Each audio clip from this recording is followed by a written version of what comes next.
чындыгында душмандардын адамга үстөмдүк кылуусу, зыян берүүсү бирден бир чоң себеп адамдын өзүнүн күнөөлөрү жана андан тоо кылбай жүрө бериши.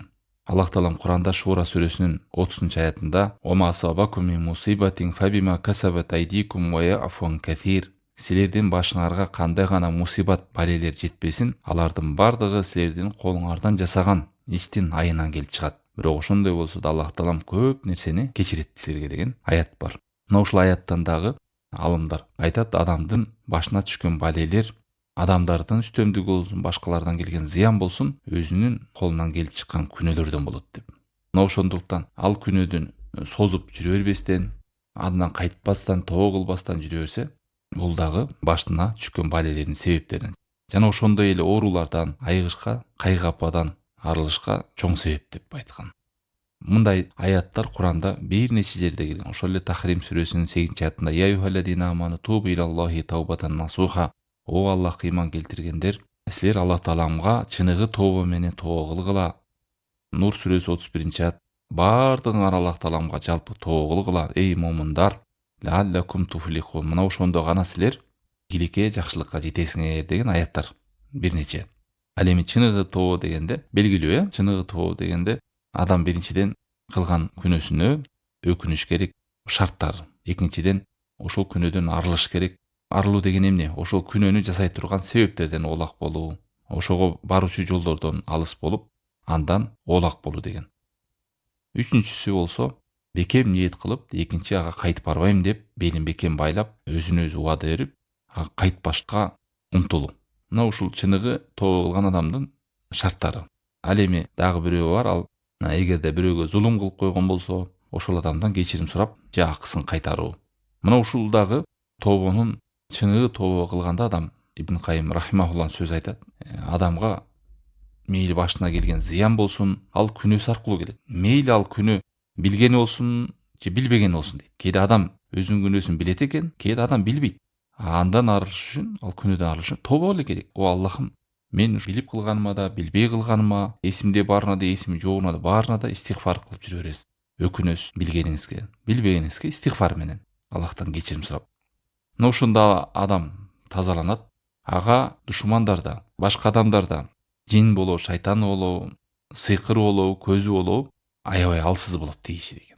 Ал эми күнөөнүн үстүндө жүрө берсе, билесиздер, кээде табиндер, сахабаларда ушунчалык күнөөсүнө көңүл бурган, балким ушул күнөөмдүн артынан минип жүргөн атынын кашаң болуп калганы, же баш ийбей калганы, өзүмдүн Аллахка болгон мамилемдеги шалакылыктан деп көрүшкөн. Себеби жана жалпы айтылган аяттардан башкарга түшкөн балелер бардыгы өзүңөрдүн колуңардан келип жасаган. Ошон үчүн адам дайыма ыйманын жаңылап, тообосун жаңылап, кайдыгейликке түшүп кетпестен, ар бир күнүн, жумасын, айын карап, өзүн дайыма эсеп кылып туруш керек.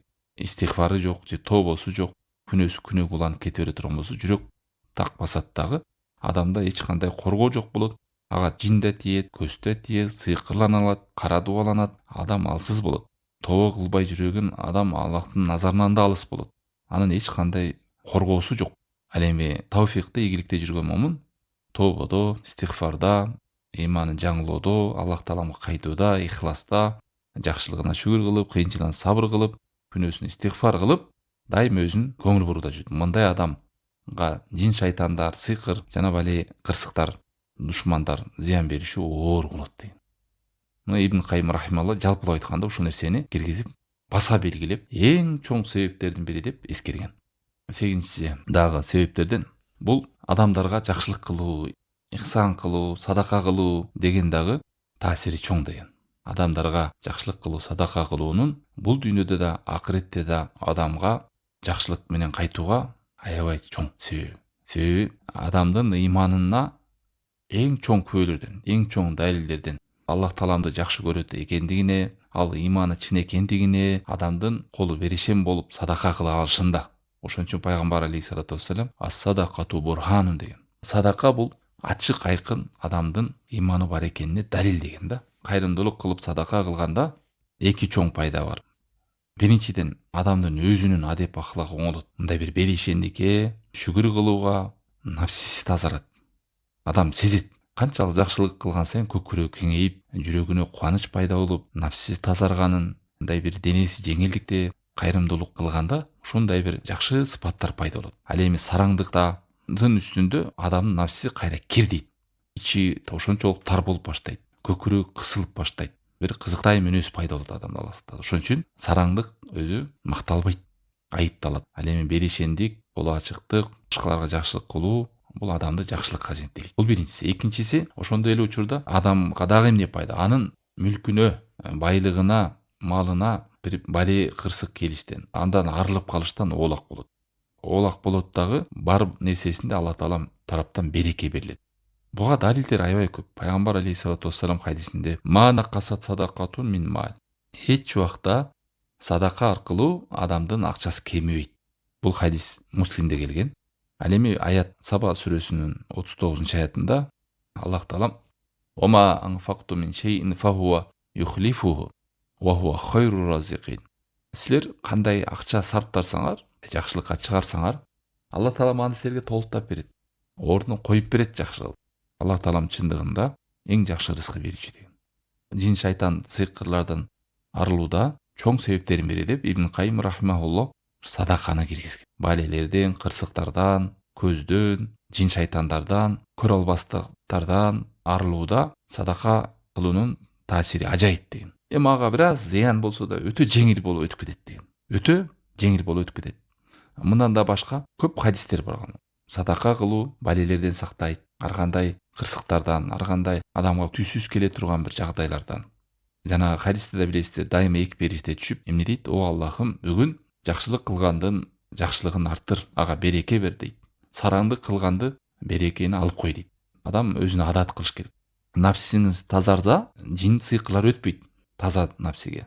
Анан экинчиден садаканын артынан малыңыз тазарып атат. Байлыгыңызга берекели келип атат. Үй бүлөңүзгө береке келип атат баледен. Кантип жин шайтандар, көз тиүү, жин шайтандар, сыйкырлар тийсин деп ошол нерсени киргизип атат да. Себептерден, чоң себептерден. 9 бөлүмдө дагы себептерден бул ар бир адам колунан келе бербейт. Бирок адам ихласта болуп, Аллах Тааламдан жакшылыкты сурап аракет кылса, ишке ашат. Зулум кылган адамга, же зыян берген адамга жакшылык менен кайтарып коюу. Шейх өзү да эскертиптир, муну аз эле адамдар аткарат. Сага зыян берген, сага зулум берген адамга жакшылык кылуу адамдын напсисине оор келет. Канчалык сага зыян берген сайын, сени көрө албастык кылган сайын, ага жакшылык менен кайтарып кой дейт. Жакшылык жасап кой, ага жакшы дуа кылып кой. Мына ошондо жанагы ичиндеги көрө албастыгы, сага боло турган зыяндан адам кайтат. Көп андайлар. Балким кээде көрө албастыктар ошодон да келип чыгат. Туугандардын арасында. Такыр сараңдык кылып, сага көз артып атканга эчтене бербесең, көз тиет сага. Сугу тиет, азары тиет. Ошондойго да туугандарыңыздан болобу, адамдардан байкай турган болсо, бер жакшылыкка бөлүшүп кой.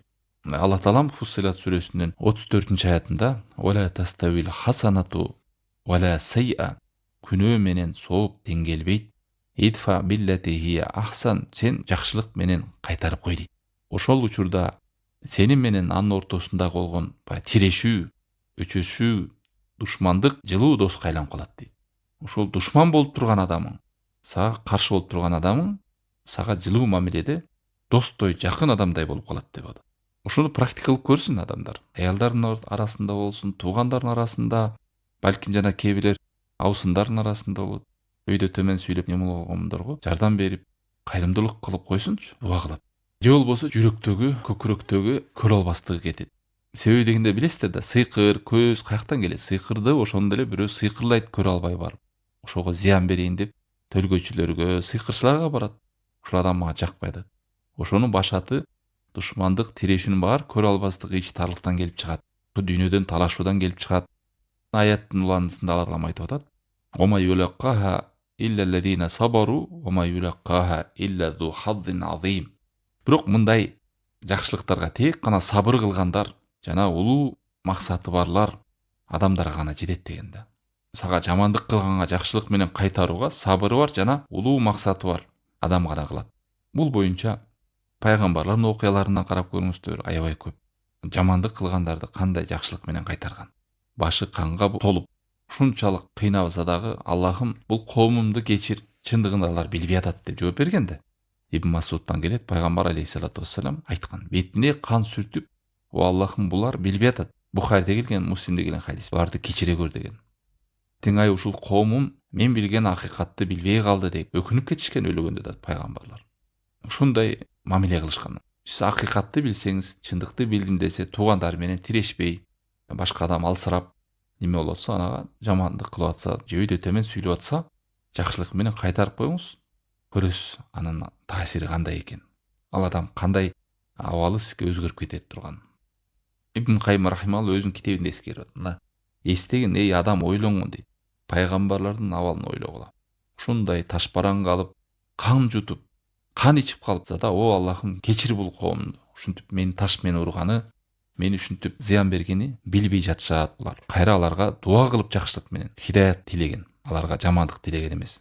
Жамандыкка жакшылык менен кайтарган.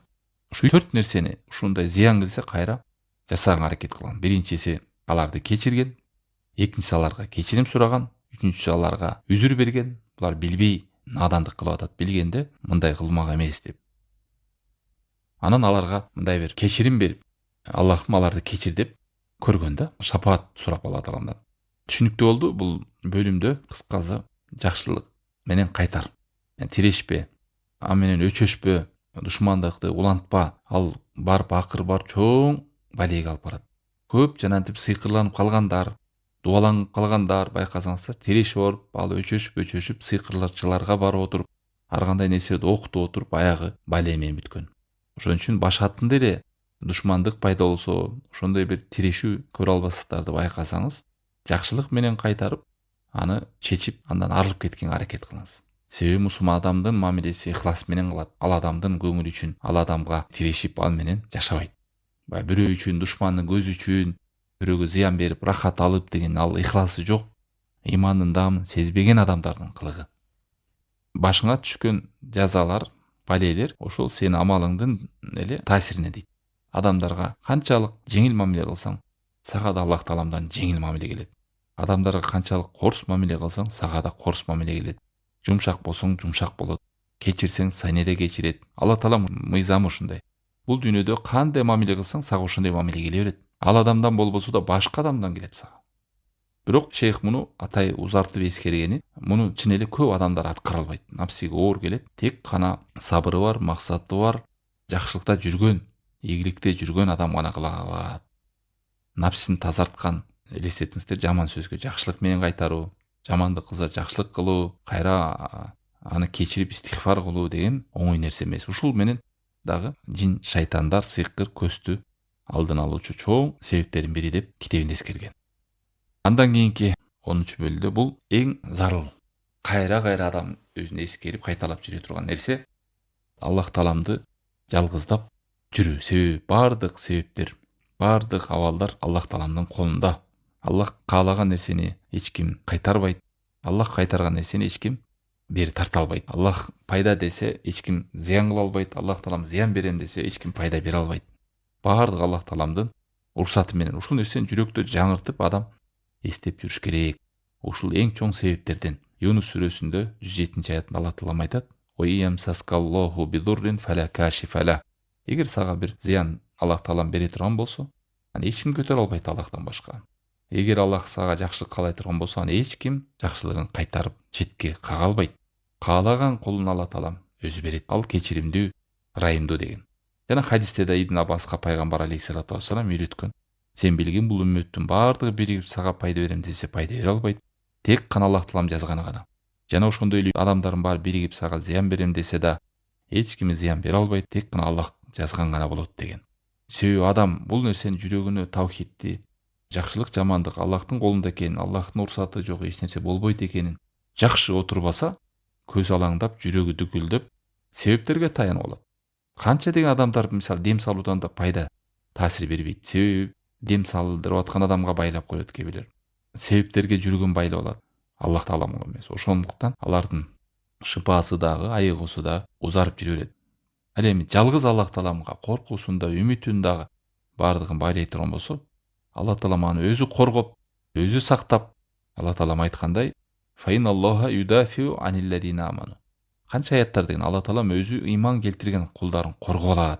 Эгер сен момун болсоң, жүрөгүңдө Алла Таалам ыйманың, таухидиң бекем болсо, бул эң чоң коргоо, эң чоң чеп жин шайтандардын көз, сыйкыр алгандардан тосууга. Мына ушул 10 себеп көрө албастыктан, көздөн, сыйкырдан бардыгы негизги себептерден.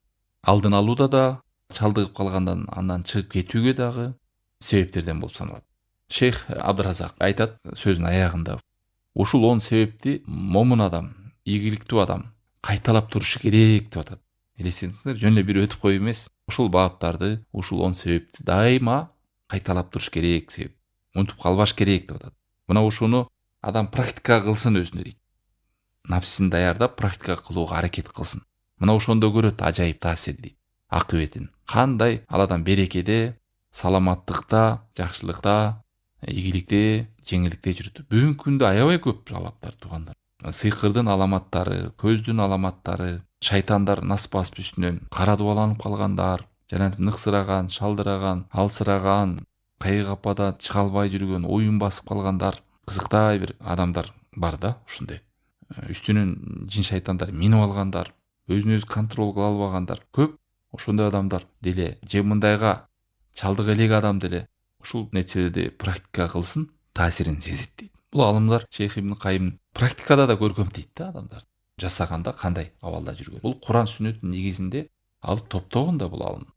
Биз бул жерде байкасаңыздар 10 себепте биз ошо жинден, шайтандан сак болчу дуа, зикир дегендерди эскерген жокпуз. Себеби бул жерде негизги себептерди айттык алдын алуудагы. Адамдын руханий жүрөгү менен, ыйманы менен кантип сак болуш керек. Ал эми сүннөттө келген сактануучу дуалар, зикирлерди кошо сакташ керек. Кошо сактоо деген ушул 10 нерсени практика кылып, жана ошолорду да айтып жүрүш керек. Эр шаркак, биргеликте экөө. Анан шейх ушуну бир 10го жакын сиздер билген эле зикирлерди топтогон. Шайтандан, көздөн, жинден Ибн Кайым өзү эскерип кеткен китебин. Мына ушуларды айткыла деп. Бул сүннөттө келген зикирлер. Ушуларды жаттап, дайыма айтып жүрүү. Биринчиси эле ихласты, фалакты, насты окуп жүрүү. Намаздын артында эртең менен кээде кечки зикирлерде келген ушул дагы жин шайтандардан сак болуудагы кадамдардан. Хадистерде ачык келген. Эгер ушуну жатарда, күн батканда, таң атканда 3 жолу айткан болсоң, сага жетиштүү деген. Мындай айтканда жин шайтандардан коргоо болот деп. Эми тиги менен чаташтырбаңыздар, түшүндүңүздөр. Биринчидеги 10 себеп, анан эми зикирлери барбы деп жүрбөйлү. Бул зикирлери пайгамбар алейхиссалату вассаламда суннада келген дуа зикирлер бар, ооба, бир нечеси. Тигил 10 деген ал себептер. Эгер ал себептерди аткарбай эле зикирди айта берген болсо, таасир бербей коет. Таухидиң болбосо, ихласың болбосо, Аллах Тааламга болгон ишеничиң болбосо, берки себептерди айткандай. Ихласың болбосо, зикирлер пайда бербейт адамга. Тобо кылбай ширкте жүргөн болсо чоң күнөөлөрдө, мисалы. Ошон үчүн ал менен муну чаташтырбаш керек. Ушул экөө эгер эр шарк бирге болсо, жүрөгүндө да практикалык дуа зикири да. Ошон үчүн кээ бирөө чаташат. Намазы жок, тобосу жок. Бүй бакчыларга неме мага бир дуа эле жазып берип койчу, ушу дуаны окуй эле мен учуп кетейин. Куш кармайын, ийгиликке жетип алайын. Же могу баледен сразу кутулуп кетейин деп. Ана бүгүнкү күндө ушу интернетте да таркап кеткен. Мына муну эле айтып кой. Бир күндө мынча жолу айтып кой, болду сен шундук болуп кетесиң деп. Ал адам жүрөгү кандай, акыбалы кандай, ыйманы кандай, Аллах Тааламга болгон мамилеси кандай, ал ким өзү, түшүнөбү ихлас, сүннөт эмне экен, ыйман эмне экен, ислам эмне экен, мен иши жок эч ким. Муну айтып койсо эле деп. Ошон үчүн шейх берде көрдүңүздөр, мына дарыгер Ибн Кайымды алымдар ушундай айткан. Бул адам жүрөктөрдү дарылоочу дарыгер адам деген. Мыкты дарыгер келип эле баягы уколду салып эле антибиотик дозуна шкап салбайт. Ошол оору каяктан келип чыкты, ошонун дартын аныктап, тактап, анан ошого карата рецепт жазып бергендей да. Ошол ыйманы да ооруган адамдардын себептерин алып келет. Шейх ошон үчүн эскерди. Биринчи мына дуа зикирди айтуудан мурун сен акыбалың өзүңдү бил деп, бул 10 себеп менен сиз өзүңүз да билесиң. Анан барып туруп эми дуа зикирлерин эскерип атат. Эми ушуларга ынансаң, түшүнсөң, ушул себептерди аткарсаң, эми мына дуа зикирлерди айт деп, жүрөк менен зикирди бирге байлап берип атат да. Субханакаллахумма ва бихамдика ашхаду ан ла илаха илля анта астагфирука ва атубу илейк. Ва саллаллаху таала аля хайри халкихи ва аля алихи ва сахбихи ажмаин.